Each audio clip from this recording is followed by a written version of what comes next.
Christmas 1996. Snow covers the streets of Colorado. Homes are lit up with holiday lights. But behind the door of one of these homes, a chilling crime has taken place. A beautiful 6-year-old girl, wearing a white dress, is crowned Miss. Children then is mysteriously murdered in the basement of her home. And the strangest thing, the killer may be inside the house. She was born on August 6, 1990, Atlanta. She was one of the most famous child beauty pageants in America. Her father, John Ramsey, is a successful businessman.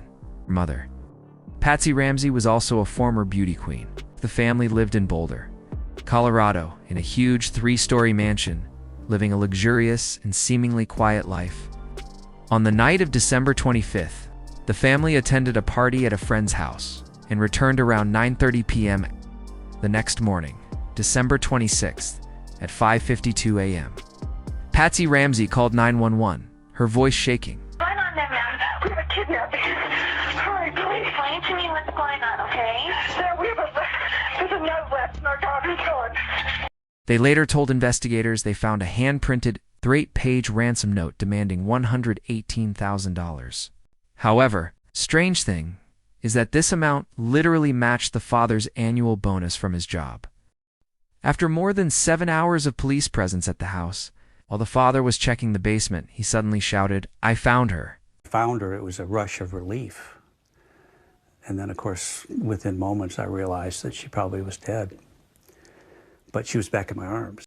JonBenet's body was dumped in a dark basement, wrapped in a blanket bound with ropes, showing signs of assault, and her mouth covered with duct tape. But the question is, if the body was in the basement from the beginning, why didn't investigators find it during the first hours of the search? There were no signs of a break-in. The doors were locked from the inside. There was no evidence of any stranger entering.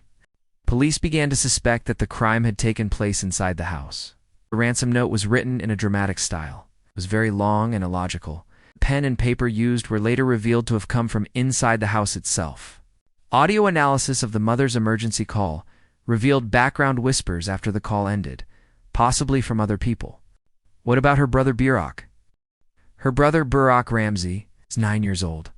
He did not appear on the emergency call and was not involved in the investigation. Some theories suggest he may have been responsible, albeit accidentally. One theory, a minor quarrel broke out between him and his sister. He may have hit her with a lamp or a sharp object. She died instantly. The family decided to cover up the crime to avoid scandal. However, there is no conclusive evidence to support this theory to date. When was the last time you saw JonBenet alive? A DNA test was conducted on JonBenet's clothing, and traces of DNA were found that did not belong to any family member. American television channels publicly accused the parents.